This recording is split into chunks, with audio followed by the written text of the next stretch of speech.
যে কয়েকদিন গ্যাপ দেওয়ার পর আজ এই ভিডিওটা রেকর্ড করছি। আমার এই চ্যানেল শুরুর পর এত লম্বা গ্যাপ আর কখনো হয়নি। 2022 সালের 4 সেপ্টেম্বর প্রথম আমি এখানে এই চ্যানেলের জন্য ভিডিও করতে শুরু করি। তারপর আমার বাবা যখন এই পৃথিবী ছেড়ে চলে যান তখন একটু গ্যাপ গিয়েছিল। এর বাইরে আমি একটা দিনও এমন যায়নি যেদিন আমি কমপক্ষে একটা ভিডিও আপলোড করিনি। যেখানেই গেছি আমার খুব সহজে আমি ওর সাথে পোর্টেবল মাইক্রোফোন নিয়ে যাই, একটা পোর্টেবল স্ট্যান্ড থাকে।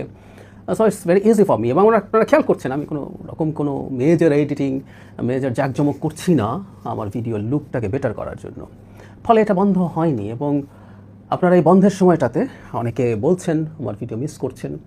আমি মনে করি আমাকে যারা দেখেন তারা কোনো না কোনো ফর্মে মিস করার কথা। যারা পছন্দ করেন তারা, যারা অপছন্দ করেন তারাও। কারণ তাদের রাগ ক্ষোভ উগরে দেওয়ার একটা জায়গা আমি ছিলাম বলছি। কারণ আসলে আপনারা হয়তো ধারণা করতে পারছেন আমি খুব রেগুলারলি আর ভিডিও করতে যাচ্ছি না এই চ্যানেলে। অন্তত শুধু এখানে আমি টিভি টক শোতেও কয়েক হাজার টক শো করেছি, সেখান থেকেও আপাতত সরিয়ে এনেছি নিজেকে। আপনারা এই খবর অনেকেই পেয়েছেন, মিডিয়াতে খবরটা এসছে। আমি সরকারের অংশ হিসেবে কাজ করতে শুরু করেছি। প্রধানমন্ত্রী জনাব তারেক রহমানের একজন উপদেষ্টা হিসাবে আমি প্রধানমন্ত্রীকে কৃতজ্ঞতা জানাই, ধন্যবাদ জানাই। কারণ তিনি তার উপদেষ্টা হিসাবে আমাকে গ্রহণ করেছেন এবং তিনি মনে করছেন অন্তত এটুকু যে তার রাষ্ট্র পরিচালনায় কোনো না কোনো ফর্মে আমি হয়তো কিছু যোগ করতে পারবো। আসলে শুধু এই ভিডিও না, আমি আমার অ্যাক্টিভিজম মিস করছি, আমি নিজেও মিস করছি। এটা ভিডিও যারা দেখছেন গত 3-3.5 বছর হলো টানা এখানে প্রায় প্রতিদিন ভিডিও দিয়েছি শেখ হাসিনার সময়ে, তারপরে। ইনফ্যাক্ট আমার অ্যাক্টিভিজমের হিস্ট্রি আরও অনেক লম্বা। আমি ব্লগে লিখি তখন, এবং 2011 সালে যখন শেখ হাসিনা পঞ্চদশ সংশোধনী করেন এবং তার মাধ্যমে যখন তত্ত্বাবধায়ক সরকার বাতিল করে দেন, তখন বুঝতে পারলাম ক্লিয়ারলি, এই মেসেজ চলে গেল যে শেখ হাসিনা শয়তানি করছেন। তিনি নির্বাচনের বাইরে গিয়ে, নির্বাচন বাদ দিয়ে তিনি আসলে ক্ষমতা ধরে রাখতে চান। এবং প্রায় এটা বলেছি যে একটা দেশের নির্বাচন যখন বাদ দেওয়ার প্ল্যান হয় তখনই একটা দেশ বিপদের মধ্যে ঢুকতে শুরু করে। স্বৈরাচারী হয়ে ওঠার পথে যাবতীয় আর যত সংকট আছে, সেই লুটপাট থেকে শুরু করে মানবাধিকার লঙ্ঘন পর্যন্ত প্রত্যেকটা আসলে ওখান থেকে শুরু। তো তখন থেকে ব্লগে একটা সময় কলাম লিখেছি, মানে অনেকগুলো পত্রিকা, 4-5টা পত্রিকা আমি উইকলি কলাম লিখেছি, টক শো করেছি। তারপর তো আমার এই নিজের চ্যানেলটা আছেই, সেই চ্যানেলে কথা বলা হয়েছে। এখন আসলে যেটা হয়, আমি একেবারেই আসবো না তা না। সরকারের কোনো পলিসি বা কোনো ইস্যুতে কোনো এক্সপ্লানেশনের প্রয়োজন হলে কখনো কখনো আমি আসলে কথা বলবো, আমি তখন আসবো। কিন্তু খুব রেগুলারলি আসলে আর হচ্ছে না। আপনারা অনেকে আমার সমালোচনা করেছেন, করবেন। আমি চাই এটা একটা গণতান্ত্রিক সমাজ, মানে তাই আমি অনেকবার বলেছি। ইভেন আপনারা অনেকে খুব বাজে গালিগালাজ করেন, তারপর আমি আমার কমেন্ট বক্স বন্ধ করি না, ফিল্টার করি না। এই যে আমি সরকারে যাওয়ার পর অনেকে গুপ্ত বলছেন, যদিও আসলে গুপ্ত বলতে যা বোঝে আমি আসলে সেটা কখনো ছিলামই না। আমার সিরিয়াস একটা রাজনৈতিক অবস্থান ছিল, ইডিওলজিক্যাল অবস্থান, দল সরিয়ে রেখে বলছি। জামায়াত ইসলামীর আইডেন্টিটি পলিটিক্স বা অন্য যে কোনো দলের, সেটা যে নামেই হোক না কেন, সেটার বিরোধী ছিলাম। আমি নিজেকে একজন মধ্যপন্থী রাজনৈতিক মতাদর্শে বিশ্বাসী বলে মনে করি।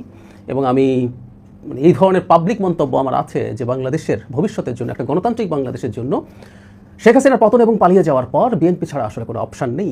সুতরাং আমার অবস্থান আমি বহু আগেই জানিয়েছি। তাই আসলে কেন গুপ্ত বলেন জানি না, তবে হ্যাঁ, এটা বলার অধিকার আছে।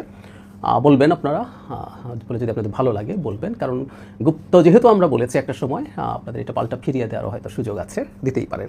জনগণ বিবেচনা করবেন আপনাদের এই মূল্যায়ন ঠিক আছে কিনা আমার ব্যাপারে। আমি কখনো আসলে আমাকে রাগঢাক করিনি, সম্ভবত বেশি এক্সপোজভাবে কথা বলেছি। অনেকে আমাকে এটা সমালোচনা করেছেন যে আমি এতটা খোলামেলাভাবে না করলেও হয়তো পারি। আর আমি প্রায় বলতাম যে আমি শুধু একজন অ্যানালিস্ট, আমি একজন অ্যাক্টিভিস্টও। সুতরাং অ্যাক্টিভিস্ট যখন হব তখন আসলে আমার যে রাজনৈতিক মতাদর্শ সেটার পক্ষে আমি আমার কথা বলবো। আমার রাজনৈতিক মতাদর্শের প্রতি যেটাকে চ্যালেঞ্জ মনে করব, সেটাকে রাজনৈতিকভাবেই বিরোধিতা করার চেষ্টা করবো। এই কাজগুলো আসলে ভবিষ্যতেও করে যাব, আমি আসলেই সেটা করে যাব।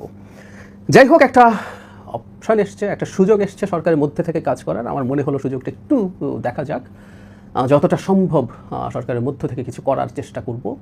আমি আপনাদের দোয়া চাই, পরামর্শ চাই, সত্যিই চাই।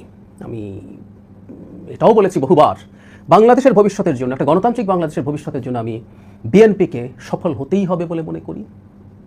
জনাব তারেক রহমান প্রধানমন্ত্রী হিসেবে সফল হতেই হবেন বলে মনে করি, সত্যিই মনে করি, বিশ্বাস করি। সেই কারণেই আমি চাই আপনারা আমাকে দোয়া করবেন, আমাকে পরামর্শ দেবেন, যাতে আমি আপনাদের এই পরামর্শগুলো দিয়ে নিজে সমৃদ্ধ হতে পারি। আমার জায়গা থেকে আমি যতটুকু সম্ভব রাষ্ট্রের জন্য কাজ করতে চাই। আমি প্রধানমন্ত্রীকে আমার জায়গা থেকে যতটুকু সম্ভব সহযোগিতা করতে চাই। সেটার জন্য আপনারা আমাকে নিশ্চয়ই আমাকে এনরিচ করবেন। আমি মাঝে মাঝে কথা বলবো, আমাকে এখানকার মন্তব্যগুলোতে জানাতে পারেন আমার কী করা দরকার। আমি এগুলোর প্রতি খেয়াল রাখবো। আপাতত এটুকু বলে রাখছি যে খুব রেগুলারলি আসলে আর আসা হবে না, অন্তত যতদিন সরকারের মধ্যে আছি। একেবারে গায়ের জোরে বসে থাকতে চাই না।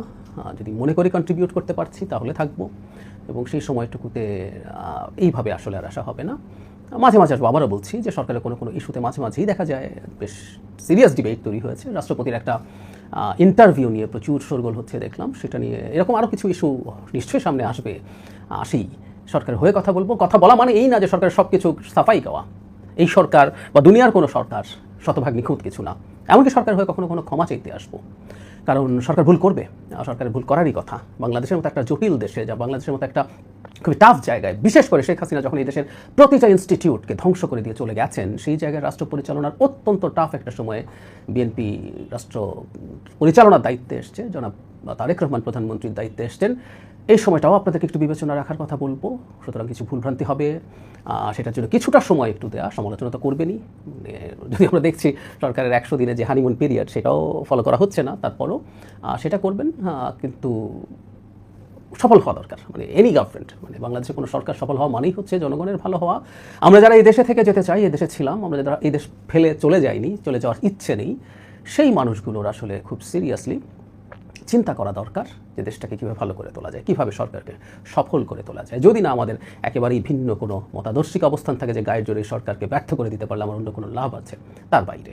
সুতরাং গঠনমূলক সমালোচনা করুন, গালিগালাজও করতে পারেন, আমি প্রায় বলি, না বললেও অনেকে করবেন, আমি জানি এই কমেন্টেও এসে করবেন। তারপরেও বলছি, অন্তত গঠনমূলকভাবে যদি সমালোচনা করেন, সেটা একটা গণতান্ত্রিক সমাজ তৈরি করার জন্য ভালো হয়। আমরা একটা গণতান্ত্রিক সমাজ চাই, আমরা এনগেজ করতে চাই। এটা এখন না, আমি যখন সরকারের বাইরে ছিলাম, যখন অ্যাক্টিভ ছিলাম, তখন ওই একই কথাই বলার চেষ্টা করেছি।